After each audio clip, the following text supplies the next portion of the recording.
Hello and welcome दोस्तों। इस video को मैं बहुत जल्दी में बना रहा हूँ और थोड़ा बहुत नॉइज़ जो है आपको पीछे बैकग्राउंड में सुनाई देगा, बट उसको इग्नोर करना और इस वीडियो को पूरा ध्यान से सुनना।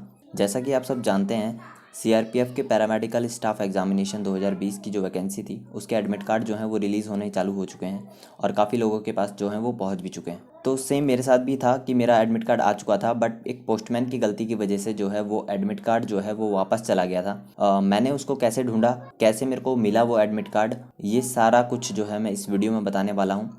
आपके साथ भी ऐसा कुछ हो सकता है, या आपका भी गया हो किसी का, तो आप क्या करें वो भी आप इस वीडियो में जान लेना। तो चलिए फटाफट इस वीडियो को शुरू कर देते हैं। तो एक्चुअल में क्या हुआ मेरे साथ, मेरा जो एडमिट कार्ड था सीआरपीएफ पैरामेडिकल स्टाफ एग्जामिनेशन 2020 का, वो 1 तारीख को वहाँ से बुक हुआ था भोपाल से। यहाँ पर जो है मेरे पोस्ट ऑफिस के अंदर वो 4 तारीख को पहुँच गया था। 4 तारीख को 10 बजे के करीब यहाँ पर डिलीवर्ड हुआ वो। पोस्टमैन ने क्या किया, पोस्टमैन ने जो है उसको 4 तारीख को ही 2:30 बजे के करीब जो है वो रिटर्न कर दिया वापस। और उसने जो है क्या लिखा उसमें कि अपर्याप्त पता, मतलब जिसको भी जो भी पाने वाला था, यानी कि जो मैं था, मेरे पास जो पहुंचना चाहिए था वो उसे मिला नहीं, यानी कि उसका एड्रेस जो था वो ठीक नहीं था। ऐसा करके उसने जो है इसको रिटर्न कर दिया।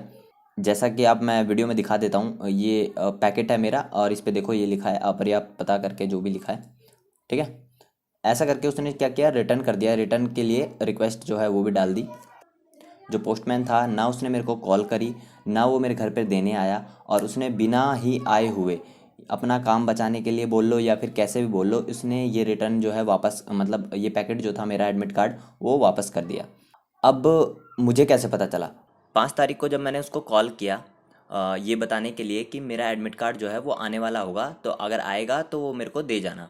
तो उसने मेरे से नाम और एड्रेस पूछा, और जब मैंने नाम एड्रेस बताया तो भाई उसने ये बोला कि आपका एडमिट कार्ड आया था और वो मैंने वापस कर दिया। मैंने उससे पूछा क्यों करा, तो उसने भाई बोला कि तुम्हारा पता नहीं मिला मेरे को, मैं आया था वहाँ पर, मेरे को एड्रेस नहीं मिला, ये नहीं मिला, मतलब बहुत सारे उसने एक्सक्यूज़ दिए अपने। वो यहाँ पर आया ही नहीं था और उसने बिना आए हुए ही रिटर्न कर दिया वो पैकेट। फिर मैंने उससे पूछा कि भाई अब ये बता कि मेरे को ये मिलेगा कैसे पैकेट, अगर वो दिल्ली में है तो बता, मैं कहीं और से निकलवा लूँ, कहीं और जाता हो, मेन डाक खाने जाता हो। तो उसने बोला कि ये आपको कहीं नहीं मिलेगा, ये अब जाके मिलेगा आपको सीधा सेंटर के पास, क्योंकि ये पैकेट जहाँ से आया था ये वहीं जाएगा।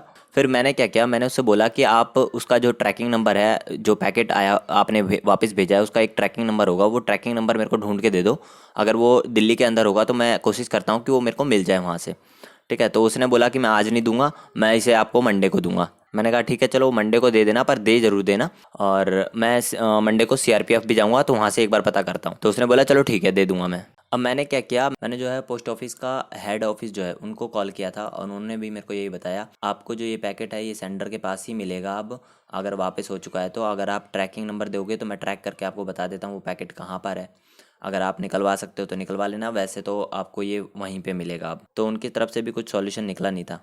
फिर मैंने क्या किया, जो सीआरपीएफ की साइट पर 2 मेल दिए हैं उन पर मैंने कंप्लेन मेल डाल दी कि मेरे साथ ऐसा ऐसा हुआ है, पोस्टमैन की गलती की वजह से वो वापस चला गया है, तो अगर आपके पास आए तो, या आपके पास उसकी कॉपी हो तो जल्दी से जल्दी मेरे को प्रोवाइड करवा दो ताकि मैं फिजिकल अपना दे पाऊँ। ऐसे करके मैंने एक मेल डाल दी। सीआरपीएफ की साइट पर जो हेल्पलाइन नंबर दे रखा है रिक्रूटमेंट का, तो वो मैं ट्राई कर रहा था लगातार। भाई सैटरडे संडे तो उनकी शायद छुट्टी रहती है, तो वैसे भी नहीं लग रहा था, बिजी बिजी आ रहा था। और फिर मंडे को भाई मैंने क्या किया, सबसे पहले मंडे को कॉल मिलानी चालू की सीआरपीएफ वालों को, तो वो लग नहीं रही थी। देन भाई मैं पोस्ट ऑफिस गया मंडे को। पोस्ट ऑफिस जाके मैंने पोस्टमैन से मिला, तो उसने बोला कि भाई मैंने पूरा आपका ढूंढ लिया, मेरे को कहीं नहीं मिला आपका ट्रैकिंग नंबर, ये वो अपना काम बचा रहा था वो एक तरह से। ना उसने कुछ चेक किया था मेरे ख्याल से, ना कुछ भी किया था।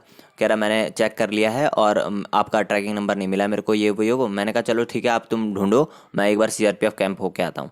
तो भाई मैं सीआरपीएफ कैंप गया, लोधी रोड पर जो है, ठीक है। वहाँ जाके मेरे को पता चला कि वहाँ पर सिर्फ एसएससी की रिक्रूटमेंट ब्रांच है, वो सीआरपीएफ जो कांटेक्ट करवाती है वो आरकेपुरम के अंदर है। तो फिर भाई मैं वहाँ से आरकेपुरम गया। आरकेपुरम जाने के बाद भाई वहाँ पर रिक्रूटमेंट ऑफिस में गया, तो वहाँ पर मेरे को उन्होंने बताया कि ये भोपाल की वैकेंसी है, तो भोपाल से आपका एडमिट कार्ड आया था तो भोपाल ही वापस जाएगा, ये हमारे पास या आपको कहीं पर भी नहीं मिलेगी इसकी कॉपी, ये आपको सिर्फ भोपाल से ही मिल सकती है। तो मैंने कहा कि आप भोपाल का कोई नंबर दे दो जिससे मेरी बात हो जाए, क्योंकि उनकी हेल्पलाइन नंबर नहीं लग रही है। तो उन्होंने मेरे को एक नंबर दिया कंट्रोल रूम का, मैंने उस कंट्रोल रूम वाले नंबर पर बात करी। तो भाई वहाँ पर बात करके मैंने उन्होंने बताया कि ऐसा ऐसा हुआ है। तो उन्होंने बोला कि अब हम क्या कर सकते हैं इसमें। तो मैंने बोला कि सर आप मेरे को उसकी कॉपी होगी या कुछ होगा जिसे मैं फिजिकल दे पाऊँ। तो उन्होंने एक कंप्लेन लिख ली मेरी और उन्होंने बोला कि भाई ठीक है, अगर हमारे पास कुछ ऐसा वापस आता है या और कुछ होता है तो हम आपका जो है सॉल्व कर देंगे इशू। नेक्स्ट डे जो 8 तारीख थी उस दिन भारत बंद था। तो फिर भी मेरे भाई ने जो है वो पोस्ट ऑफिस में अपना जो एक जान पहचान का बंदा था उसको भेजा। ठीक है, वो गया तो उसको उसने बोल दिया पोस्टमैन ने कि भाई आपका एडमिट कार्ड नहीं आया था, वो आपकी लोकेशन का ही था बट वो आपका नहीं था। मैंने देखा, चेक करा, वो किसी और का था तो मुझे लगा आपका था, इसलिए मैंने ऐसे ही बोल दिया। तो उसे ऐसे बोल के उसने वापस भेज दिया। तो मेरे भाई ने जब मेरे को ये ऐसे बताया कि वो ऐसे बोल रहा है तो मुझे उसकी बातों पे यकीन नहीं हुआ। मैं उसके भाई पोस्ट ऑफिस चला गया अपने दोस्त को लेके। तो भाई पोस्टमैन मेरे को भी यही बात बोल रहा था कि भाई आपका नहीं था, वो किसी और का था, मेरे को बाई चांस से मिस्टेक हो गई तो मैंने आपका बता दिया, वो आपका भी आया ही नहीं है। मैंने कहा भाई ऐसा हो ही नहीं सकता कि मेरा एडमिट कार्ड ना आया हो। मेरे दोस्तों का एडमिट कार्ड था भाई, उनका भी आ चुका है। ठीक है, मैंने बताया उनको 2 दिन पहले आया है, तो एक बार और लिस्ट चेक कर, नहीं तो हमें लिस्ट चेक करवा। उसने बोला कि भाई लिस्ट हम चेक नहीं करवाएंगे, लिस्ट हम चेक ऐसे नहीं करवाते किसी को भी। मैंने कहा फिर भाई या तो तू ढूंढ के ला, ठीक है, या देख के आ एक बार लिस्ट। और जब उसे लगा कि ये वापस तो जाने वाले हैं नहीं, ये कुछ ना कुछ करेंगे हंगामा, तो उसने कहा चलो ठीक है मैं एक बार देखता हूँ लिस्ट वगैरह, ठीक है, अगर मिल जाए तो। अब हमने क्या किया, हमने कहा भाई ठीक है, हमें लग रहा था कि एडमिट कार्ड तो मिलने का नहीं है। हमने कहा भाई पोस्टमैन की कंप्लेन करके जाएंगे। हम गए पोस्टमैन की कंप्लेन करने। पोस्टमैन की कंप्लेन करने के लिए भाई बात कर ही रहे थे तो इतना में उसका पोस्टमैन का कॉल ही आ गया। पोस्टमैन का कॉल आया, हम वापस गए पोस्टमैन के पास। तो पोस्टमैन ने बोला कि आपका ट्रैकिंग नंबर जो है वो मेरे को मिल गया है, आप लिख लो, आपका ये पैकेट वापस चला गया है। ठीक है, अब देख लो पोस्टमैन कितना झूठ बोल रहा था कि आपका नहीं आया, ये नहीं आया, क्योंकि उसने चेक ही नहीं किया था अभी तक। अब हमने उससे जो है ट्रैकिंग नंबर लिया। ट्रैकिंग नंबर लेने के बाद जब उसे ट्रैक किया तो पता चला कि वो जो है ना 7 तारीख को उसी पोस्ट ऑफिस से डिस्पैच हुआ है। तो हमने कहा भाई ये 7 तारीख से यहाँ पर डिस्पैच दिखा रहा है, देखो कि बताओ ये कहाँ गया होगा। उसने बोला कि ये तो यहाँ से पैकेट निकल चुका है, तो ये अब आपको नहीं मिलने वाला, अब ये वापस वहीं जाएगा। तो भाई मैंने अपने भाई को ये भेज दिया ट्रैकिंग नंबर कि भाई तू पता कर ले एक बार, अगर कहीं मिल जाए, दिल्ली उल्ली के अंदर होगा अभी, क्योंकि कल ही डिस्पैच हुआ है यहाँ से, तो हो सकता है 8 तारीख को वो यहीं कहीं दिल्ली में घूम रहा हो, तो हम वहाँ से पता लगा लेंगे। देन उसने पता लगा के मेरे को कॉल करी। उसने बोला कि एक बार दिल्ली RMS भवन है, ठीक है, वहाँ पर इनके पैकेट वापस जाते हैं और वहाँ से जो है ट्रांसफ़र होते हैं। तो तुम क्या करो, एक बार दिल्ली RMS भवन चले जाओ, वहाँ से एक बार पता कर लो कि आपका पैकेट आया या नहीं आया, और ID कार्ड लेके जाना। फिर थोड़ी देर बाद जो है मेरे भाई का दोबारा कॉल आया। उसने बोला कि एक बार पोस्ट ऑफिस में जाओ, क्योंकि ये 7 तारीख का आइटम डिस्पैच दिखा रहा है, तो एक बार जाओ वहाँ पर, मैं किसी बंदे से बात करवाता हूँ, उसकी बात करवाना वहाँ पर। तो हम वापस भाई पोस्ट ऑफिस गए। वहाँ पर जिससे बात करवानी थी मेरे भाई को, उससे मैंने बात करवाई उनकी। तो उन्होंने बोला कि चलो ठीक है मैं एक बार ढूंढता हूँ। वो पोस्ट ऑफिस से ही था जिसकी बात करवाई थी बंदे से। तो अब भाई हम अंदर चले गए। अंदर जाके जो मेन उनका कंप्यूटर जो भी ट्रैक वगैरह करते हैं वो लोग, उनके पास गए तो उन्होंने ट्रैक किया उसे, तो दिखाया उनको भी आइटम डिस्पैच 7 तारीख का। तो उन्होंने बोला यार ये पैकेट 7 तारीख का डिस्पैच हुआ है। तो उसने क्या किया, डिस्पैच नंबर से जो है ना बैग नंबर निकाला। तो उसने जब देखा कि बैग नंबर ये 4852, ये तो शायद पैकेट यहीं पर पड़ा हुआ है। उसने भाई वो बैग जो है वो ढूंढा अपने ऑफिस के अंदर, और उस बैग को जब ढूंढ के उसने निकाला तो उसके अंदर मेरा पैकेट पड़ा हुआ था ये।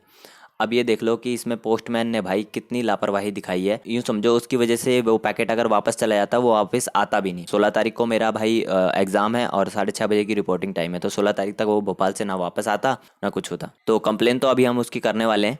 अब जो मैंने CRPF को कंप्लेन मेल भेजी थी और उनको कॉल करके, जो कंट्रोल रूम को कॉल करके जो मैंने कंप्लेन लिखवाई थी, तो उन्होंने क्या किया, उन्होंने भाई 8 तारीख को मेरे को एडमिट कार्ड मिला था, उसके अगले दिन यानी 9 तारीख को जो है उन्होंने मेरे को कॉल भी करी थी और एक मेल भेजा था। मेल में मेरा रोल नंबर और लोकेशन लिखी हुई थी जहाँ मेरा सेंटर है, और कॉल करके उन्होंने पूछा भी मेरे से कि आपको हमने जो है मेल कर दी है, आप ये रोल नंबर लेके जो है सेंटर पर चले जाना और वहाँ पर जाकर आप अपना इशू बता देना, तो आपको जो है फिजिकल देने दिया जाएगा, ऐसा उन्होंने मेरे को बोला। और फिर उन्होंने मेरे को से पूछा कि आप पोस्टमैन ने अगर ऐसा किया तो आपने कुछ उसके खिलाफ एक्शन नहीं लिया।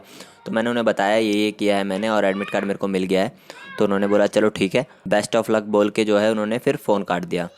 तो भाई अगर आपके साथ भी ऐसा कुछ होता है तो सबसे पहले तो आप वो ट्रैकिंग नंबर निकालो, और ट्रैकिंग नंबर निकालने के बाद आप ये पता करो कि भाई आपका पैकेट कहाँ पर है। और अगर जैसे मेरा दिल्ली में था भाई दिल्ली में मैंने ढूंढ लिया उसको, तो ऐसे जो है भाई आप भी ढूंढ सकते हो अपना पैकेट। और अगर वो वापस चला गया तो भाई बहुत मुश्किल हो जाएगा आपके पास आना। बट हाँ ये है, CRPF वालों को अगर आप बोलोगे, कंप्लेन वगैरह करोगे उनके हेल्पलाइन नंबर पे, तो शायद आपको वो मतलब कुछ प्रोवाइड करवा दें। तो भाई ये था मेरे साथ जो हुआ और जो मैंने दिक्कत सही। अगर आपके साथ भी ऐसा कुछ हुआ है तो भाई कमेंट बॉक्स में ज़रूर बताना, और आपने क्या किया ये भी बताना ज़रूर, ताकि और लोगों को भी हेल्प हो सके। चलिए मिलते हैं नेक्स्ट वीडियो के अंदर। भाई सब्सक्राइब कर लेना चैनल को। धन्यवाद।